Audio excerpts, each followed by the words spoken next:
Quando for, você pode me falar, David, que eu começo. Liberado. Abra sua Bíblia em Mateus, o livro mais fácil de achar. Quer dizer, mais fácil é Gênesis, né? Mas Mateus também é facinho. Começa o Novo Testamento com Mateus.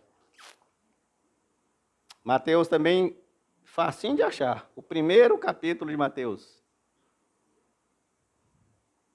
Vamos ler do verso 18 até o verso 25. Esse pequeno trecho fala sobre o nascimento de Jesus do ponto de vista de José. Tem dois locais, irmão Antônio, que a Bíblia descreve o nascimento de Jesus com muito detalhe. Primeiro, Mateus faz isso em seu evangelho. E ele foca do ponto de vista da visão de José. Depois, Lucas também faz isso. E Lucas faz do ponto de vista de Maria. Mateus 1, de 18 a 25, eu vou ler na versão NVT. Diz assim a palavra de Deus, o nascimento de Jesus. Foi assim que Jesus Cristo nasceu. Maria, sua mãe, estava prometida. Essa palavra prometida aqui é no sentido de comprometida. Ela tinha um contrato para se casar com José. Antes do casamento, porém, esse porém aqui que é o drama, ela engravidou. Pelo poder do Espírito Santo. Aí José, que era o seu noivo, marido, contratual, a Bíblia diz que ele era um homem justo. E ele resolveu romper o contrato, romper a união, mas em segredo, sem confusão. Pois ele não queria envergonhá-la com a separação pública. Então, enquanto José matutava, como diz o nordestino sobre isso, pensava, planejava, meu Deus, e agora? O anjo do Senhor apareceu a ele em sonho e disse: José, filho de Davi, não temas receber Maria como sua esposa, pois a criança, José, que está nela gerado, coisa linda, foi concebida pelo Espírito Santo, ela terá um filho.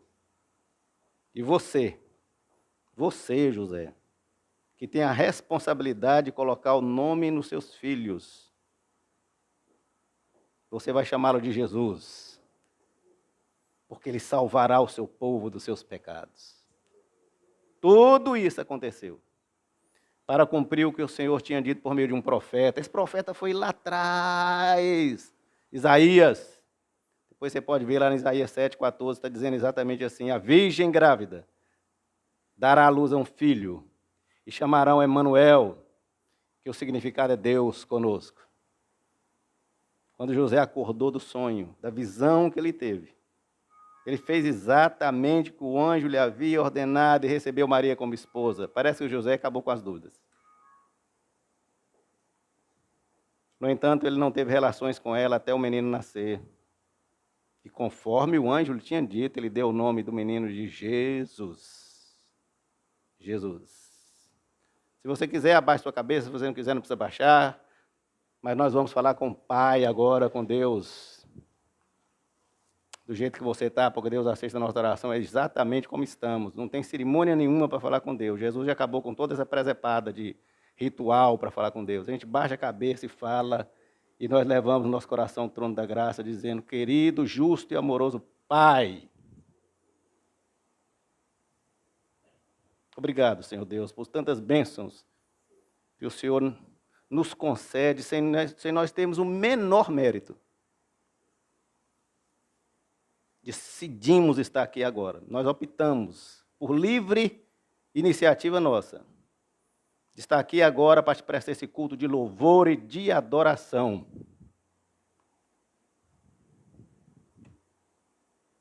O Senhor é o foco desse culto aqui. Não é nada. Hoje é dia dos pais, mas o Senhor é o foco desse culto. Então nós pedimos que o Senhor agora, o seu Santo Espírito, ele fale aos nossos corações na meditação da sua inerrante palavra. Querido Deus, desconsidere as minhas tantas limitações e apenas me use como veículo, como instrumento da sua extraordinária, maravilhosa graça. Que sejamos, então, Senhor Deus, aqui receptivos ao que Teu Espírito precisa nos dizer nessa manhã. E nós choramos em nome do precioso nome do Emanuel, o nosso Senhor Jesus. Amém. Essa mensagem é Dia dos Pais, mas essa mensagem não é para os pais, viu, irmão Antônio? Para mim, essa mensagem falou muito no meu coração. Muito mesmo, viu, irmã Carminha? Falou muito para mim. E é interessante que eu descobri uma coisa relacionada com essa mensagem, que é o seguinte: eu tenho muita dificuldade com a questão de justiça. Dói demais em mim a injustiça, sabe? Aí essa mensagem falou comigo, me deu uma curazinha. Falei, obrigado, Deus. Porque, sim, toda vez que eu faço uma reflexão, o que os convencionais chamam de pregação, que eu até hoje não entendi porque que é isso. Mas, enfim, nessa reflexão nós vamos fazer. Deus falou muito comigo sobre como a gente precisa ser justo nas coisas. Acho que é por isso que dói muito em mim a injustiça. Eu sou dessa natureza. A injustiça me complica, acaba meu dia quando eu vejo uma injustiça. A Bíblia tem muitos exemplos de pais exemplares, admiráveis. Tem outros que nem tanto. Mas tem uns pais admiráveis na Bíblia. Abraão, pai das nações. Hoje, só hoje, nós temos 3 grandes fés que têm a ver com Abraão. Judaísmo, islamismo e o cristianismo. Tem tudo a ver com Abraão. Ele é o pai dessas nações. As maiores fés do mundo têm a ver com Abraão. Grande Jacó, pai das 12 tribos de Israel. Teve 12 filhos. Todo o povo hebreu depende dos filhos do pai Jacó. Tem um personagem que muita gente releva na Bíblia, nem lembra dele, que às vezes nem sabe o nome, se eu falar aqui, vocês não, talvez nem lembrem, chama Mordecai. Sabe quem é, irmão Antônio? Era um pai adotivo, que é outra pessoa que eu admiro demais, a pessoa que tem coragem de adotar uma criança. É o desafio da paternidade e maternidade exclusivamente por amor. Não tem vínculo de obrigação. Mordecai era o pai adotivo de Esther, uma criança órfã, que se tornou rainha, modificou completamente a história do povo hebreu. Mordecai foi fundamental na vida de Esther. Pai do filho pródigo. Pense num camarada bacana, meu irmão Antônio. Exemplo de amor, de perdão.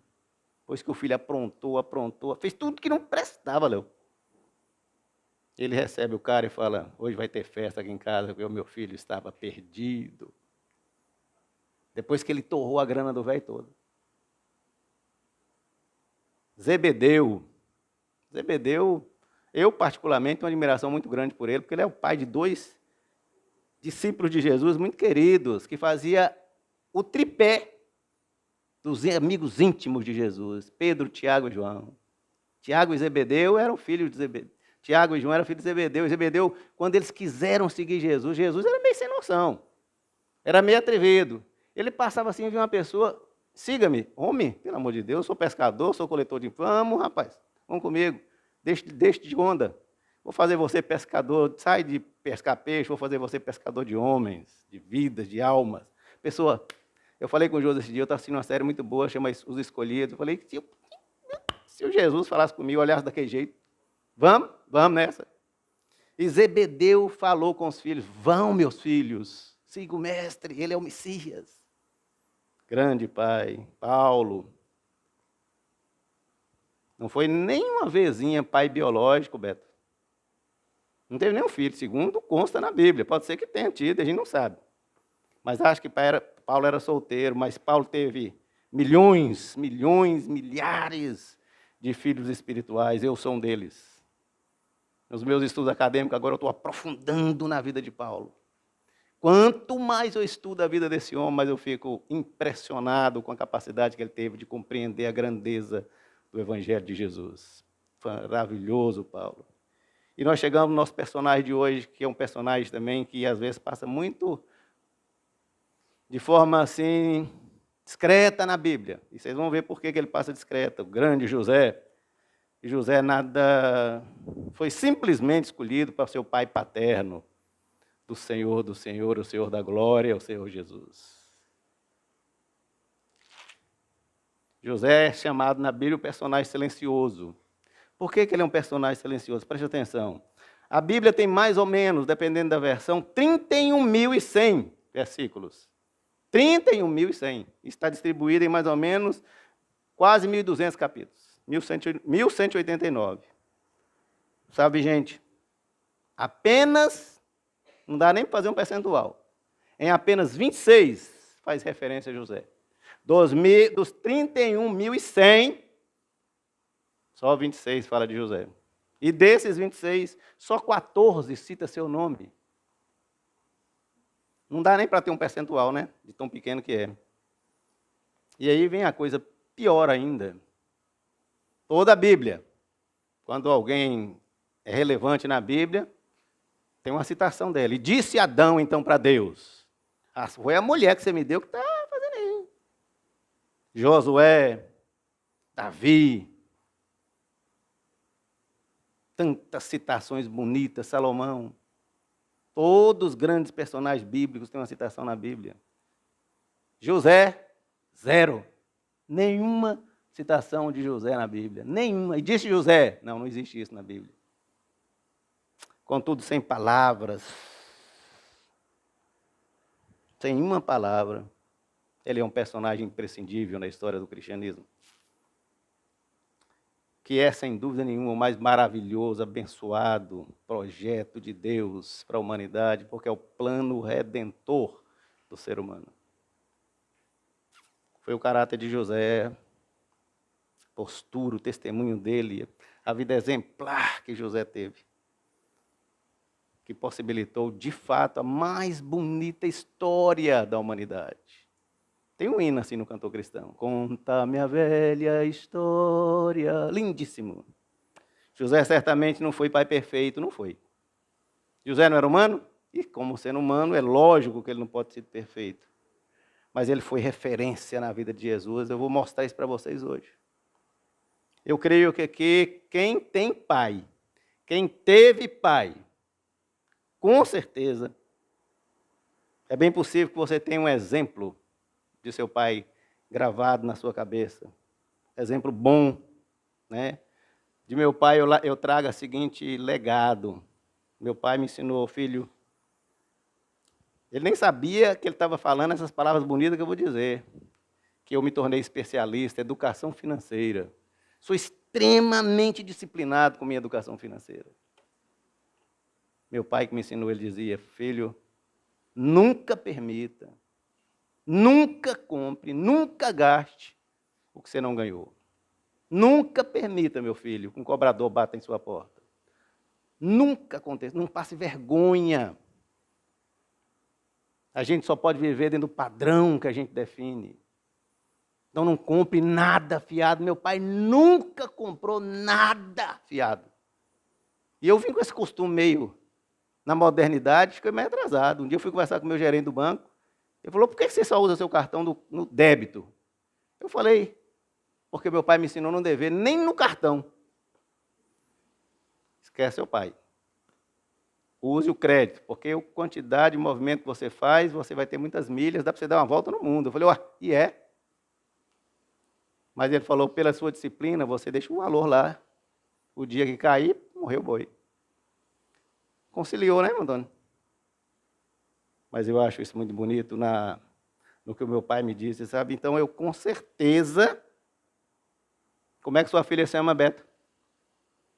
Adriana, com certeza tem alguma coisa assim, falando, meu pai é referência para mim nisso. Meu pai é referência para mim nisso. Pense aí numa referência que seu pai é para você. Pense aí. Fala assim, que meu pai... Tem muitas às vezes que meu pai é muita referência para mim.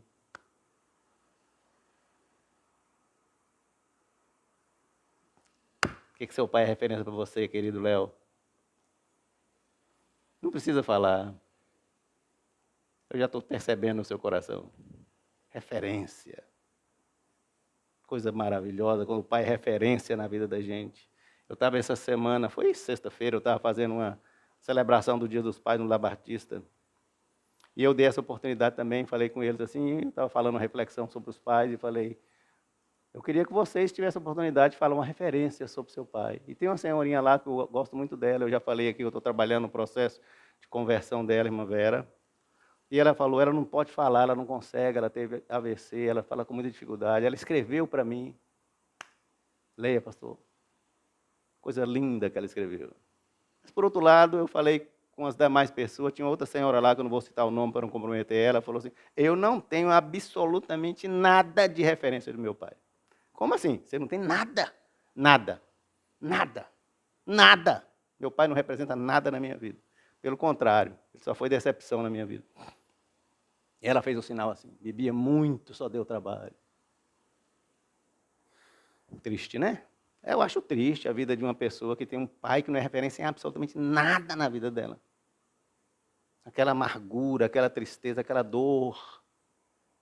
Eu falo com tanto carinho sobre meu pai, apesar dele ter aprontado muito. Mas trago um carinho muito grande. Na última vez que eu orei com meu pai, eu falei, nós vamos nos encontrar na glória. Ore, pai. E eu fui lá preocupado, quando eu estou falando que ele tinha que aprontar muito, eu fui lá exatamente preocupado com a salvação dele. Eu recebi uma ligação e a cuidadora dele falou, se você quiser ainda conversar com seu pai, venha, porque está nas últimas. Eu peguei o avião, fui lá em Minas, entrei no quarto, ele estava bem magrinho em cima de uma cama. E eu falei com ele, vamos orar? Eu queria te fazer uma pergunta. O senhor tem plena convicção, certeza, que se o senhor fechar os seus olhinhos hoje, o senhor vai estar salvo?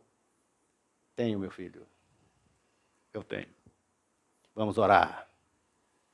E minha surpresa, ele começou a orar. Pai dos altos céus. E fez uma oração tão bonita. E meu coração foi desmanchando de alegria. Prazer. Vou encontrar com meu pai na eternidade.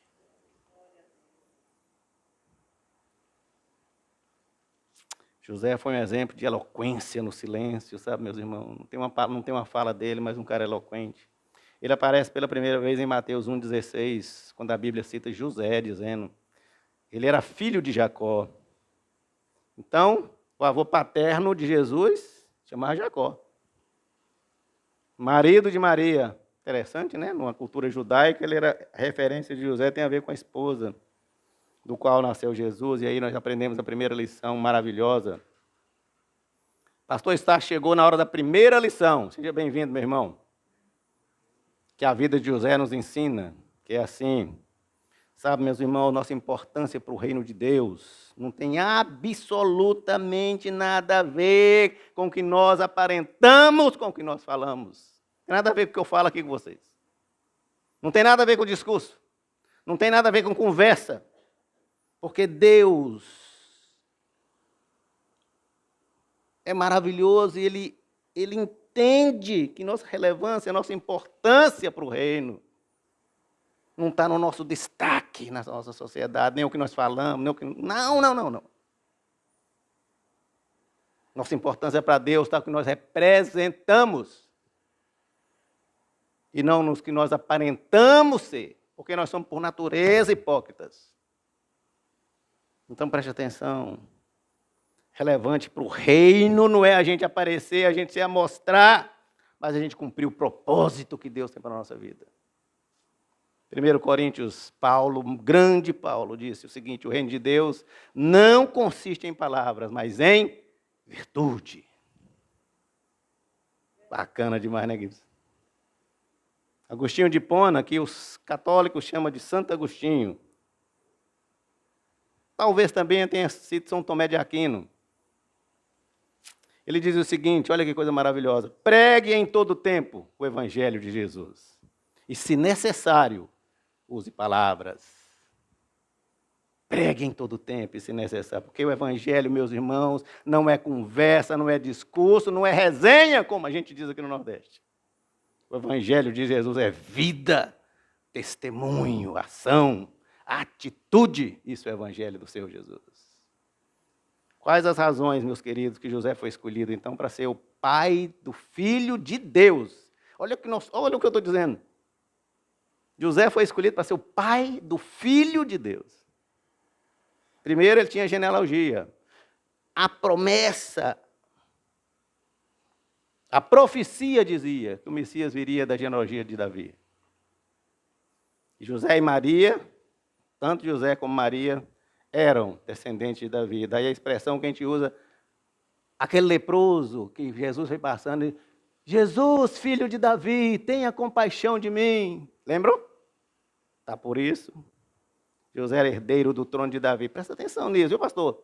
José era herdeiro do trono de Davi. O que significa dizer isso? Que se não tivesse sob o jugo romano, José estava na descendência para ser rei. Provavelmente ele seria uma das pessoas que reinaria em Israel. O nosso carpinteiro podia ter sido um rei. Segunda razão porque José foi escolhido era porque ele era marido de Maria. E assim, como assim, Moisés? Presta atenção porque, como Deus trabalha. Maria poderia ser mãe de Jesus sem José? Sim ou não? Claro. A Aninha falou que podia, eu acredito. É lógico que podia.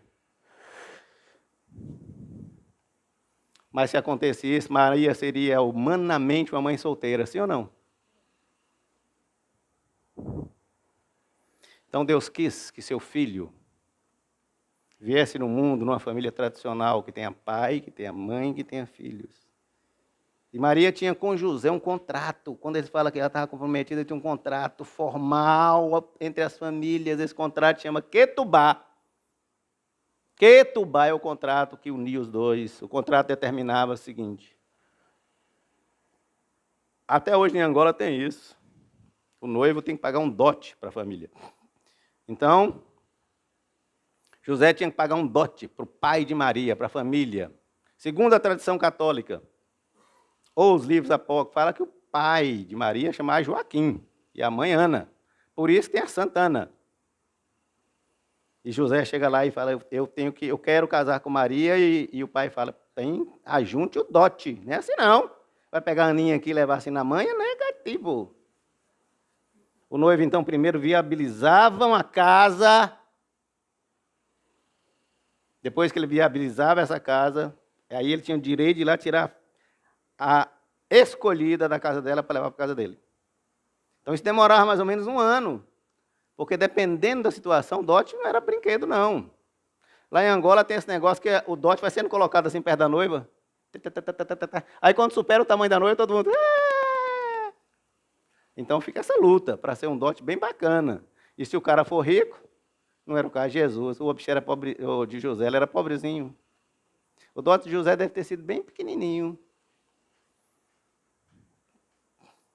Mas essa é a segunda situação. E aí, finalmente, no dia do casamento, depois que ele tinha conseguido o dote, a casa, ele ia lá e falava, eu vou então vir buscar a minha noiva para levar comigo. Lembra daquela parábola que Jesus conta das 10 virgens, Mancé? É isso aqui, esse contrato, o Ketubá que elas tinham, e aí elas, se elas fossem sensatas, não ficavam preparadas para receber os noivos. Aí os noivos chegavam, elas não estavam preparadas. Porque o contrato rezava que eles tinham direito de lá buscar, e elas iam buscar, elas não estavam preparadas. Percebeu? Então, por contrato, Maria estava casada com José. Quando às vezes eu pergunto para você, Maria era casada com José? As pessoas têm dúvida. Não, era casada com José. Tinha um contrato formal, escrito. Mas eles não se coabitavam, significa dizer que eles não tinham relações sexuais. Não dava nem beijinho na mão. É cada um na sua casa. E nessa situação, José Maria fica grávida. Diria Cardinô, é bronca pesada. Não é não?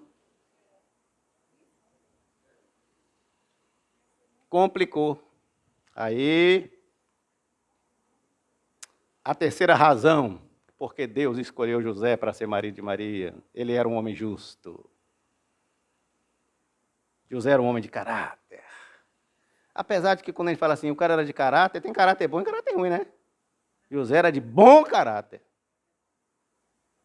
Na cultura judaica era assim, o pai significava muito na identificação dos filhos.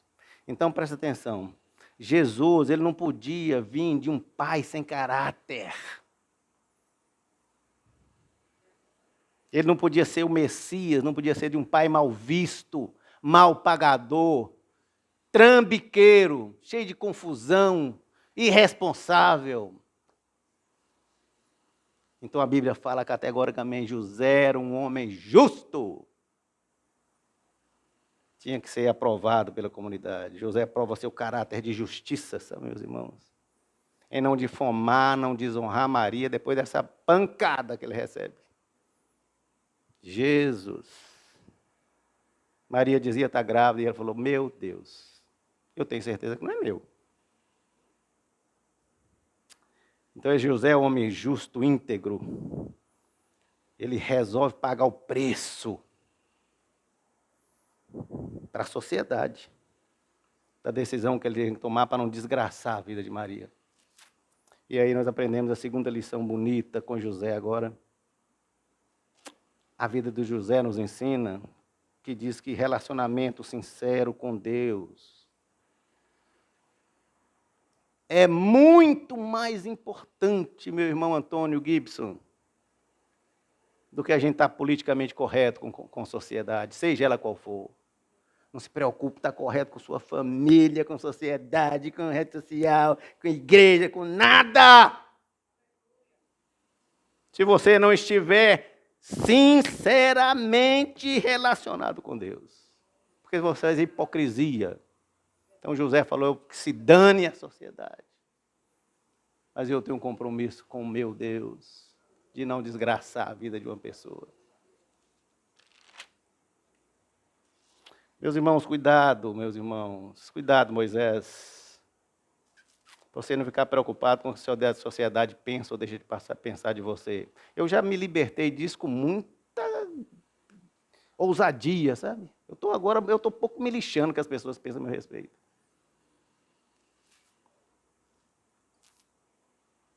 Se você ficar preocupado que você não vai desagradar a sociedade, mas desagrada a Deus, meu irmão. Se você quer ser politicamente correto com as pessoas, mas desagradar a Deus, cuidado com isso. Que é relevante para o reino de Deus, não é quem está bem na foto. Mas quem cumpre, quem obedece, quem executa a missão que foi nos dada. Então o que acontece hoje em dia? Vamos ser verdadeiros, vamos ser francos. Nós estamos muito preocupados em ficar bem na foto, não é? Ser bacana. Os grupos sociais têm feito essa desgraça na vida da humanidade. Pessoas altamente sociais e preocupadas com o bem-estar do mundo, no meio ambiente, no social, em tudo, mas na rede social, mas sem nenhuma efetividade zero na inclusão social das pessoas. Pessoas querem aparecer.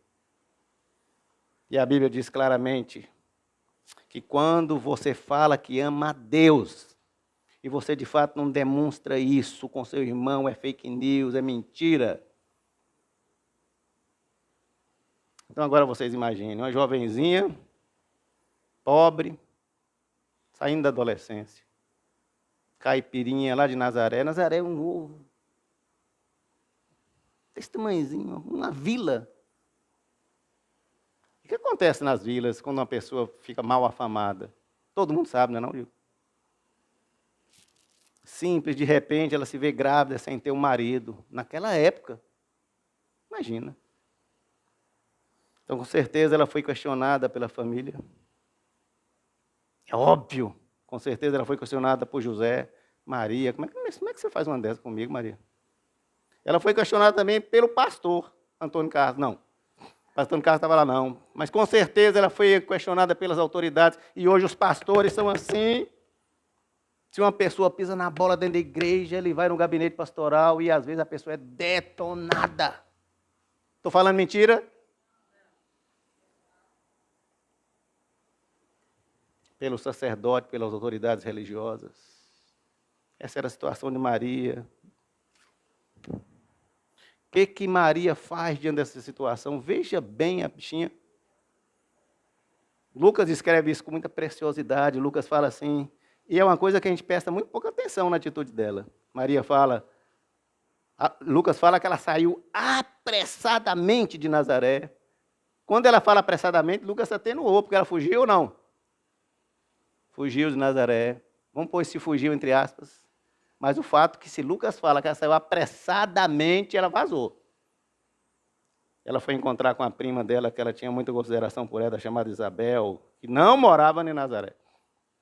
Maria tinha sido avisada pelo anjo que Isabel também estava grávida. E para a sorte de Maria, sorte não, orientação, Isabel era bem velhinha já, idosa. Ora, como é que uma idosa pode ficar grávida?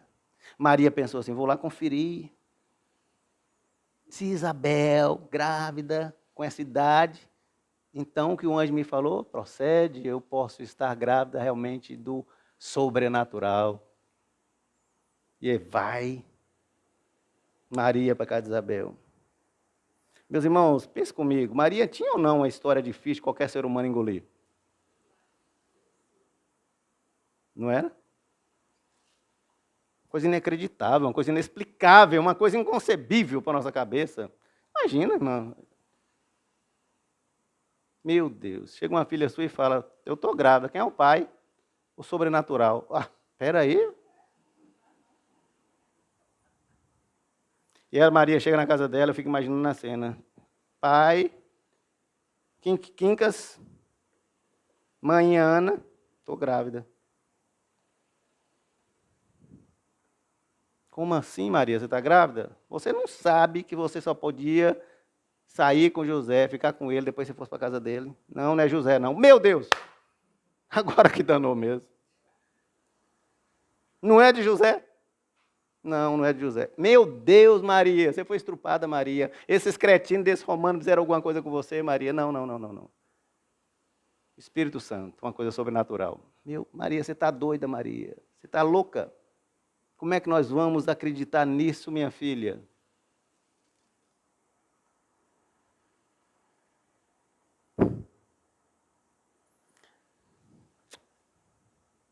Maria foi então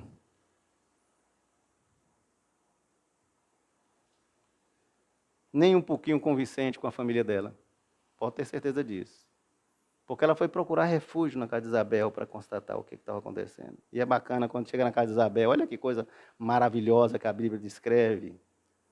Eu imagino Maria andando toda preocupada, triste, camunhada, sozinha. Chega na casa de Isabel, aquele clima dela, do coração dela, muda de pesar para uma coisa gloriosa, de alegria.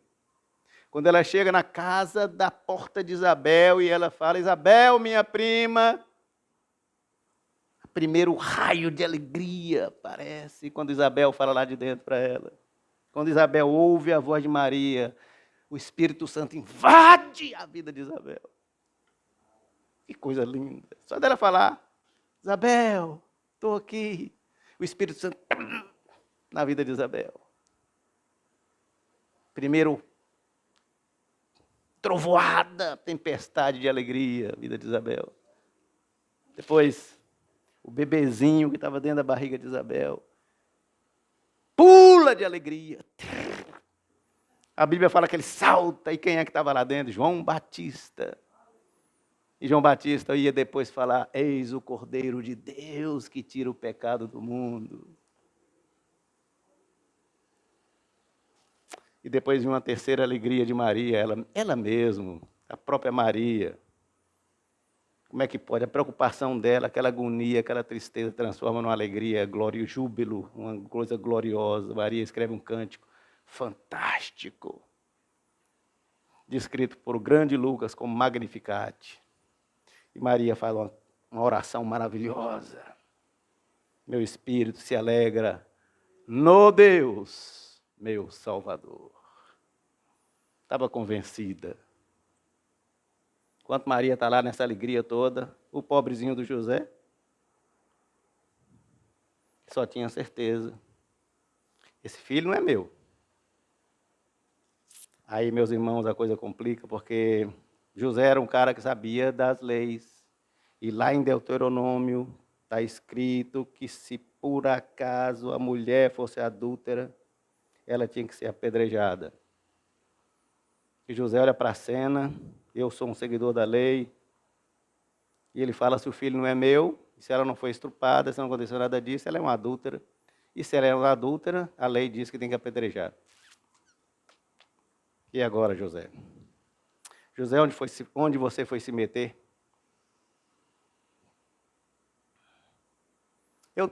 Em 1969, Jorge Moustaki, ele fez uma música muito bonita. Ele é um compositor francês, mas de ascendência grega. E ele fez uma música que foi um estrondoso sucesso no mundo inteiro, que chama José. Essa música ela foi traduzida aqui no Brasil por Nara Leão e foi a primeira pessoa que gravou ela foi Rita Lee. Mas até Reginaldo Rossi gravou ela aqui também. E ela foi traduzida no Brasil como Meu Bom José. Eu gosto muito da interpretação de Elizabeth Lacerda. Vamos escutar? Dá tempo? Vamos matar a saudade aqui? Tudo bem, Nino? Essa música foi um sucesso maravilhoso no mundo inteiro. E ela tem erros teológicos, mas não vamos preocupar com isso.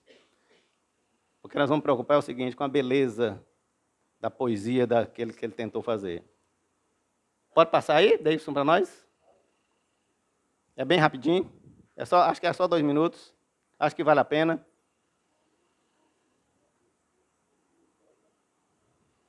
Eu gosto dessa interpretação dela com a Elizabeth Lacerda, que é uma artista muito pouco conhecida, mas eu gosto muito dela.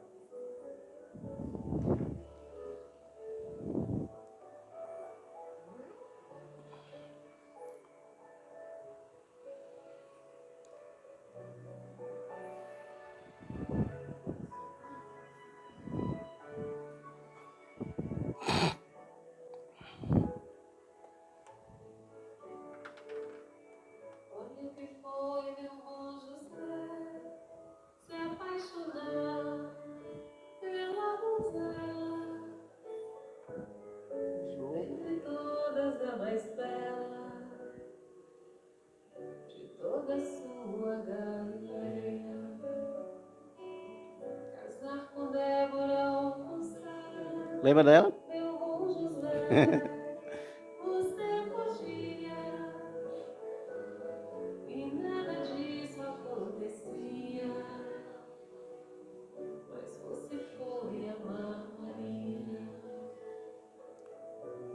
Me libera, eu tenho que voltar para pregar. Por isso vou liberar. Por isso. Obrigado.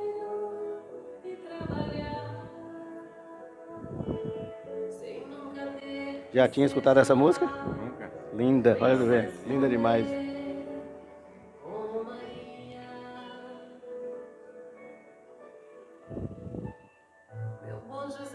Tudo na paz?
Pinta de fora, né? Tô com... Da cabeça aos pés, né? Ah, pensei que eu tava com pinto de fora. Liga ali.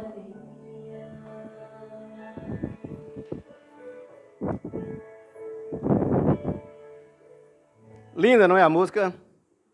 Apedrejamento, meus irmãos. Entenda aqui que era o apedrejamento, que aí você vai facilitar. Carminha chorou? É linda, não é, Carminha, essa música? Agora você quer ver ela linda no original francês. É muito mais bonito, porque ele tem uma voz muito bonita. Deixa eu explicar para vocês o que significa o apedrejamento. Vocês vão entender agora o significado disso, que é muito importante. A lei foi escrita em quê? Os 10 mandamentos? Foi numa peça de madeira? Foi numa peça de plástico? Foi em quê? Pedra. Então presta atenção. Então o ato de apedrejar simbolizava que ali a lei estava sendo lançada na pessoa. Então presta atenção como é que isso isenta a pessoa da responsabilidade. Ele pega uma pedra e fala, tome a lei. Tome a lei. Esse é o apedrejamento. Porque era cada pessoa fazendo a lei funcionar. Então José está diante do seguinte dilema. Bom, com a noiva que se dizia grávida, de um filho que ele tinha certeza que não era dele, ela dizia que era filho do Espírito Santo, e ela saiu da cidade. A lei determinava, então, meus irmãos, nessa situação, apedrejamento. Mas qual era a terceira característica de José? Ele era um homem justo. Então presta atenção, porque o homem justo, ele não se precipita. Um homem justo, ele é paciente, ele é ponderado. O homem justo, ele é sensato, ele tem domínio próprio. Todo homem justo não é vingativo. Todo homem justo não é orgulhoso. Ele não tem orgulho de ter feito isso ou aquilo.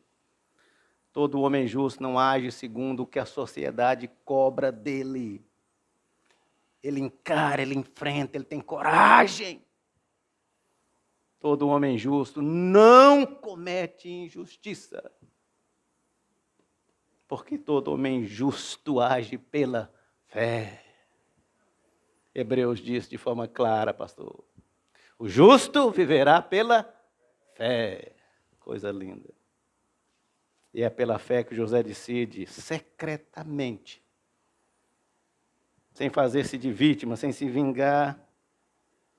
Ele fala, eu vou te dar uma carta te liberando, te divorciando de você de forma discreta, para não expô-la. Então José faz a seguinte opção entre a lei e a morte. Eu opto pela vida, mesmo que eu tenha que pagar as consequências disso, porque o justo, ele vai optar sempre pela vida. Deixa eu lá fazer uma aplicação aqui muito importante, meus irmãos, para nossas vidas. Sempre que nós estamos numa situação de pressão, como José estava ou não? Super pressionado. É nesses momentos que nós revelamos o nosso caráter. É em situações de pressão, meus irmãos, que nós revelamos quem de fato nós somos. A máscara cai. É nessa situação de pressão que nós precisamos de prudência, discernimento para medir as consequências dos nossos atos. Sabe por quê, meus irmãos? Imagina José se ele tivesse optado pelo apedrejamento de Maria. Imagine. Ele tinha matado o Redentor da humanidade. Seguia a lei. Como é que José tinha intrometido no plano de Deus de uma forma violenta? Filho de Deus estava no ventre daquela mulher que poderia ser apedrejada. Entre o apedrejamento e a vida, José fala, vida que segue. E entenda uma coisa, toda vez que a gente está assim, num dilema, numa situação de pressão, que a gente pensa que a nossa opção, mesmo ponderada, seja melhor, vai aparecer o Deus que nós cremos e dizer, eu tenho uma terceira opção.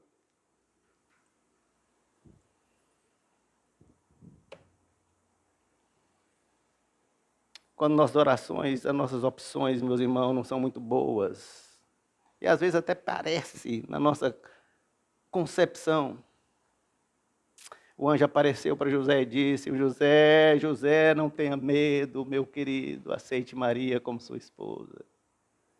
Não tenha restrição, não tenha dúvida, o que nela está gerado. É sim, José é fruto do Espírito Santo. Coisa linda.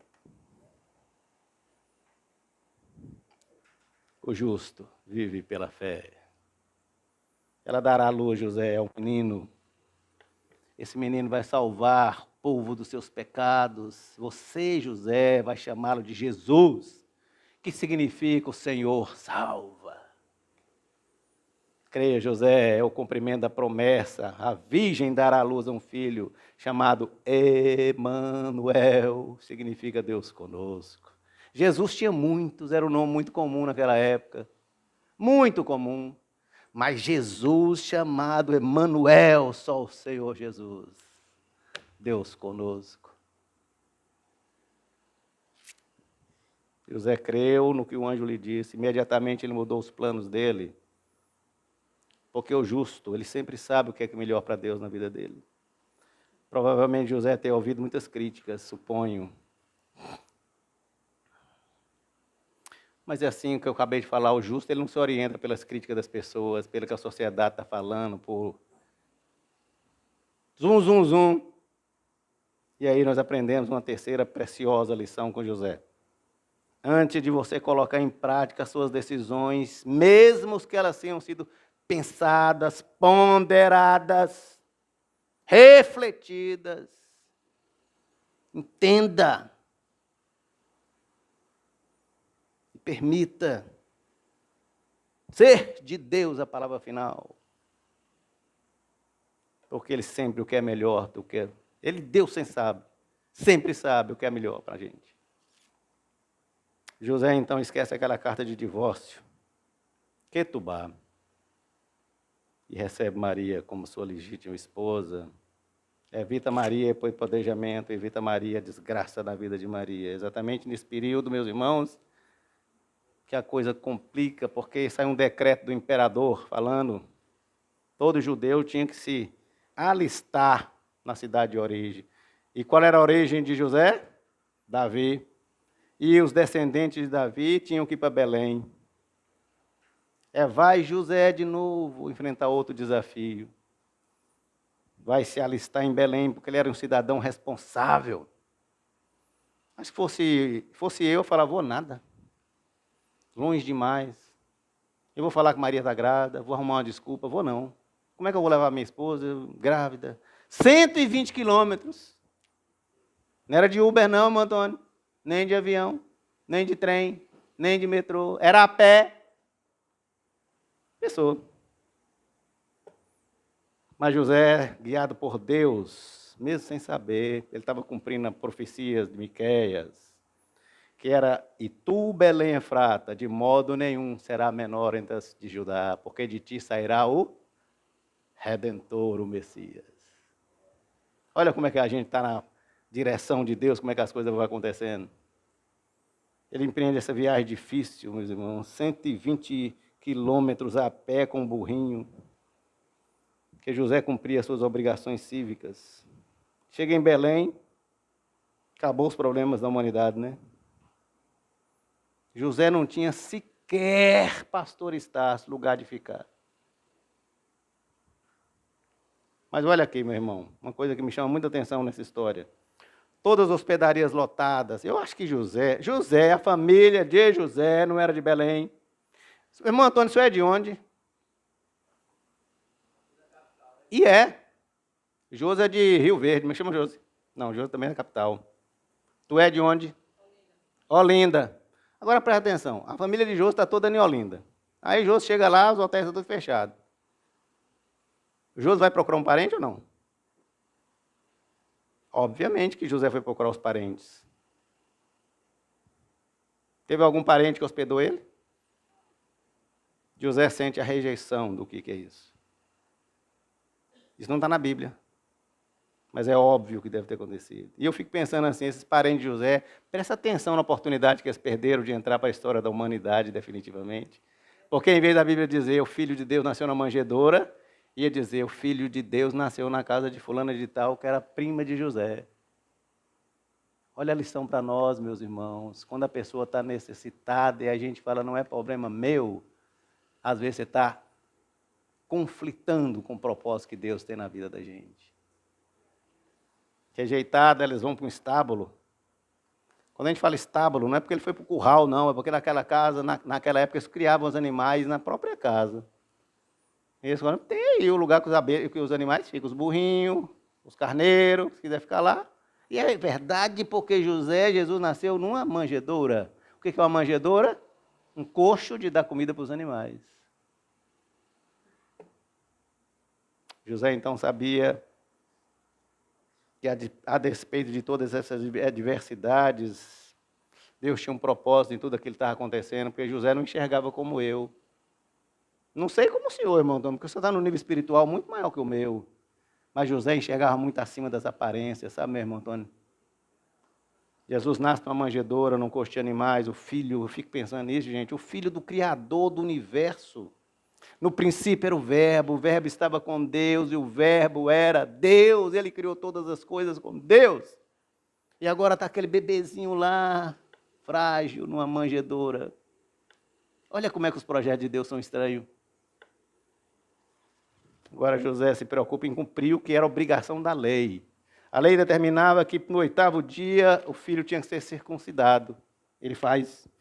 Depois José obedece outro rigor que o anjo tinha falado com ele. Coloca o nome dele de Jesus. José nomeia seu filho porque era obrigação do pai colocar o nome dos filhos. Depois, no 40º dia, José leva Maria para purificação no templo. Eu entendo que a partir daí, só a partir daí, é que Maria tornou realmente mulher de José. O camarada ficou no seco durante esse tempo todo. Era um homem íntegro ou não? O verso 24 e 25, assim, quando José acorda da visão, ele recebe Maria como esposa e não teve relações com ela até o menino nascer. Ele deu no nome de Jesus. E depois José faz uma quarta consagração. A quarta atitude dele é a consagração de Jesus. Era obrigação do pai fazer a consagração do filho. Lucas fala que José leva Jesus para fazer a consagração e aqui mostra a pobreza deles. José estava na fila dos mais pobres. Então tinha que se pagar para fazer a consagração. José pagou com o quê? 2 pombinhos. Pense num homem pobrezinho. 2 pombinhos. 2 rolinhas. Para pagar a primogenitura do Senhor Jesus. Meus irmãos, isso fala tanto para a gente. Eu já vi pessoas gastando $1 milhão, às vezes numa festa de aniversário de um filho. Cumpridas essas obrigações, José fala, bom, agora, Senhor, posso voltar para Nazaré, eu acho, né? Já fiz tudo que o Senhor tinha determinado. Mas José reflete e fala, se meu filho é descendente de Davi, o lugar dele ser criado é aqui. Olha a obediência do homem, o alinhamento que ele tinha. E aí José vai enfrentar, então, um novo desafio em Belém. Ele não era carpinteiro em Nazaré? Ele tem que recomeçar a vida em Belém ou não? Tudo do zero. E para complicar mais ainda, quando Jesus vai crescendo ali, chega perto dos 2 anos, Herodes, mais uma lei falando que era para ser matado, morto, todas as crianças abaixo de 2 anos. E isso foi por causa que os magos foram lá visitar Jesus. E quando os magos disseram para ele, nós viemos anunciar um rei e viemos adorá-lo, os magos falaram, Herodes falou, agora não, agora lascou. Porque se vai ter um rei, vai tomar o meu lugar. Então eu não sei quem é. E ele ficou esperando os magos não apareceram, falou, então mata todo mundo. Segundo a tradição, meus irmãos, naqueles tempos morreu 3.000 crianças abaixo de 2 anos. Pense no choro. Jesus fala isso. Choro das mães de Jerusalém. Parece o anjo fala, fuja para Egito. Egito, meu não. Egito, Gibson. Egito. O quanto esse povo já tinha sofrido no Egito. E ele fala, Deus, pelo amor do Senhor. Tudo que eu já passei, voltar para o Egito. Tudo que nós já passamos, voltar para o Egito. Mas José obedece, sabe por quê, meus irmãos? Porque era preciso cumprir uma outra profecia. Está lá em Oséias. Olha como é que Deus é trabalhando. Oséias diz, do Egito, chamei o meu filho. Era José cumprindo mais uma profecia. De volta a Nazaré, então, ele possibilita o cumprimento de outra profecia. Que Jesus foi chamado de o Nazareno, não foi? Se ele foi o Nazareno, ele tinha que ser criado em Nazaré. Foi em Nazaré que Jesus aprendeu com a profissão do pai, o ser carpinteiro. E aos 12 anos, ele é levado ao templo. E aparece uma cena esquisita, né, na vida de Jesus, que eles esquecem o menino lá na sinagoga. 3 dias na estrada, daqui a pouco lembrou, cadê Jesus, cadê Jesus, cadê Jesus? Mas entenda que naquela época era muito comum os parentes os cuidarem das crianças. E quando eles encontraram Jesus, ele falou assim, vocês estão me procurando por quê? Eu estou na casa do meu pai. José, estou na casa do meu pai. Exatamente nesse momento, a Bíblia fala pela última vez na figura de José. Provavelmente José morreu antes de Jesus começar efetivamente seu ministério, e a prova disso é que nas bodas de Caná da Galileia, primeiro milagre que Jesus fez, descrito por João, ele está lá sozinho com Maria, não é? Pai exemplar, justo, íntegro, cara de família, deixou assim o seu legado para todo o cristianismo, sem registro de uma palavra sequer. E eu lendo isso, falei, realmente José era um crente de verdade. Quarta lição que José nos deixa, meus irmãos, e quisemos sair com ela daqui. Ouvir a voz de Deus, tá, meus irmãos? Ouvir a orientação de Deus, não basta não. Para fazer a diferença, nós precisamos obedecer, é preciso a gente querer fazer o que Deus determinou, a vontade dele na nossa vida. É por isso, meus irmãos, que não adianta você só ouvir. É bonito uma reunião assim, a gente está refletindo aqui, não adianta, é importante, mas não adianta só isso. Meus irmãos, não adianta você saber a Bíblia decorada. Eu conheço pessoas que, Silas Malafaia, quando falam um negócio assim, tudo quanto é versículo da Bíblia, o homem sabe. E eu confiro quando eu estou escutando a pregação dele. Miqueias 2:22, eu vou lá e pá. Não adianta você se emocionar com o Evangelho. Sabe, meus irmãos, não adianta nada a gente no domingo assim chegar aqui e colocar nas redes sociais, que culto maravilhoso, inspirativos, tocante, abençoado. Mas no domingo faz isso e na segunda você não vivencia essa maravilha. Não adianta, meu irmão. Meu irmão, não adianta nada a gente ter uma vida devocional todo santo dia. Eu olho para os meus livros lá na minha biblioteca, falo, cara, a quantidade que eu já li. Naninha, não adianta ler devocional todo dia, todo dia, todo dia, se isso não gera um pragmatismo, ação na nossa vida. Porque o Evangelho é, acima de tudo, atitude, ação, fazer acontecer as coisas. Esse negócio de ficar lendo, estudando, doutorado, não sei o quê, parará, isso é coisa de monge beneditino. Fica lá confinado, mas ele não faz diferença nenhuma na humanidade. Faz na vida dele. Não adianta, meu irmão, você tem uma cosmovisão, sabe, da verdade bíblica, segundo o que você pensa. Porque Deus não tem compromisso com o que você pensa. Deus tem um compromisso com a palavra dele. Com a palavra dele, ele vela.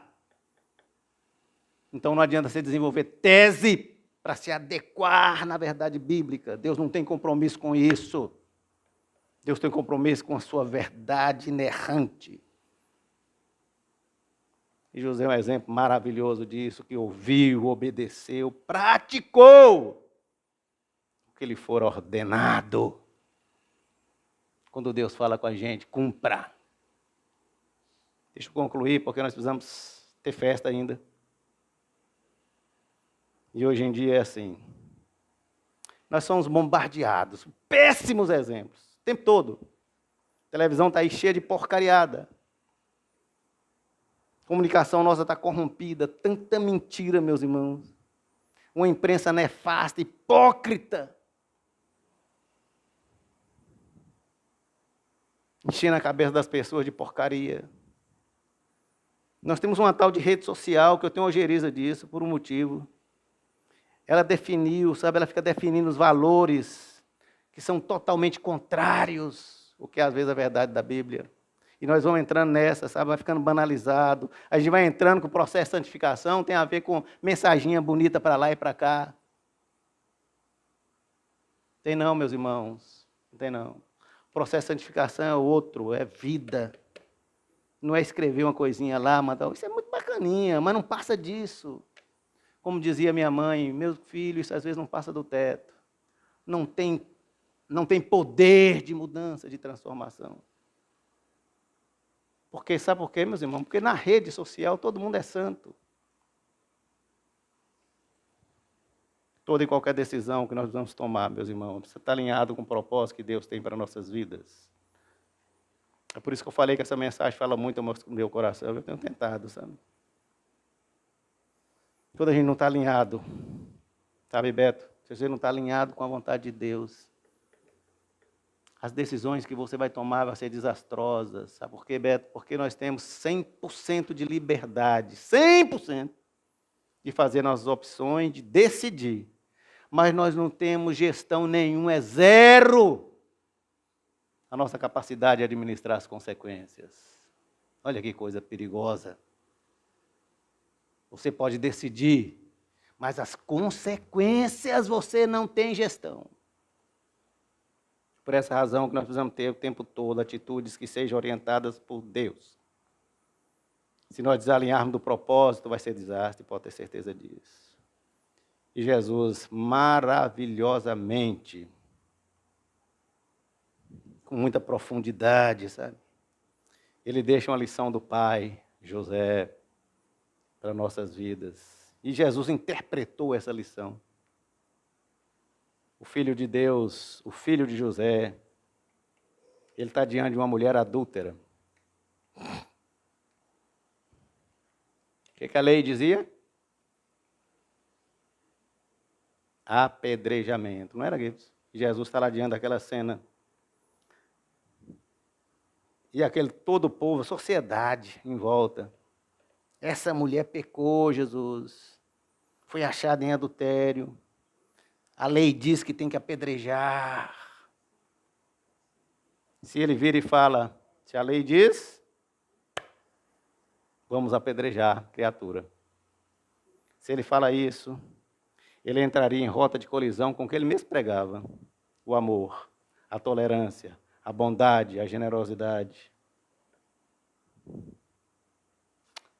Jesus ia ser acusado do seguinte: você é um falsário, rapaz, você prega o que você não vive. Isso chama teologia da hipocrisia. Se ele dissesse assim, relevemos, ele seria considerado um leviano, não cumpridor da lei. Naquele momento, Jesus perderia a credibilidade dele, a legitimidade dele no seu ministério. Olha que sinuca de bico. Filho de Deus, inspirado no que ele recebeu de orientação do seu pai José. Presta atenção nisso, meus irmãos. Isso é muito bonito. Ele abaixa, começa a escrever, e diz uma frase preciosa: quem não tiver pecado, atire a primeira pedra. Quem não tiver pecado, manda a pedra, manda a lei. Eu tenho certeza do que eu vou dizer. E foi o Espírito Santo que falou comigo. Irmão Antônio, você também já tem certeza disso. Porque quando você conversa com seus filhos, e se foi uma história importante na sua vida, o senhor vai falar com seu filho, filho, aconteceu assim, assim, assim, assim. Jesus perguntava, conversava com o pai, ele era o primogênito de José. Pai, como é que essa história de eu ser sobrenatural, você é meu pai, mas não é? Como é que é isso? É natural a gente pensar assim ou não? Se eles eram próximos? Filho é assim. Quando eu e sua mãe ficamos compromissados, você foi concebido pelo Espírito Santo. E eu precisei tomar uma decisão, meu filho. Eu tinha uma opção, cumprir a lei, significa apedrejar. Se eu tivesse apedrejado, você não tinha nascido. Eu tinha uma lei também, eu tinha a opção de falar assim, não, se vire Maria, vai cuidar da sua vida que eu vou cuidar da minha.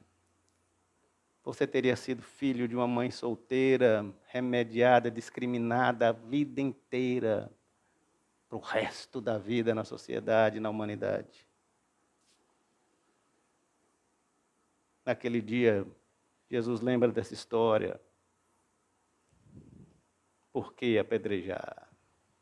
Quem não tiver pecado, atire a primeira pedra. Percebe a importância de José na vida do Cristo? Sabe, meus irmãos, deixa eu terminar dizendo assim, sem exercício da misericórdia, o mal, o ódio, a ruindade, ela se alastra em forma exponencial na humanidade. É por isso que nós temos tantas guerras. Todo dia tem guerra na humanidade. É por isso que o maravilhoso evangelho de Jesus é o evangelho da graça. Por mais difícil que seja a situação, ele é o evangelho da graça.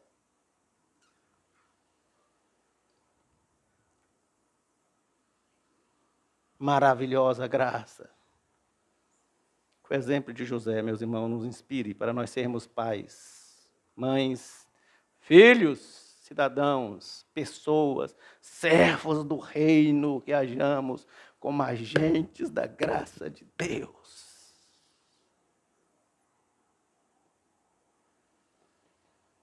O exemplo desse homem abençoado, maravilhoso, humano, falho,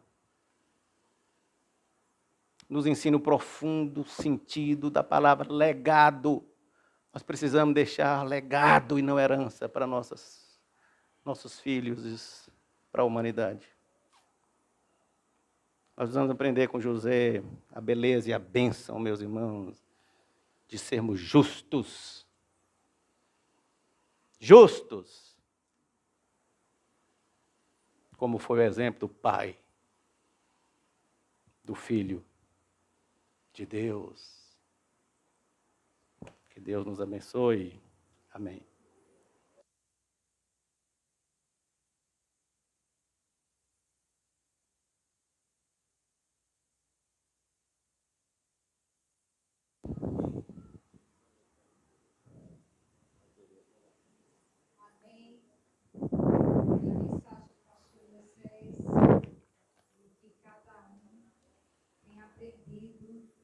E visto aí as características de José. Nós vamos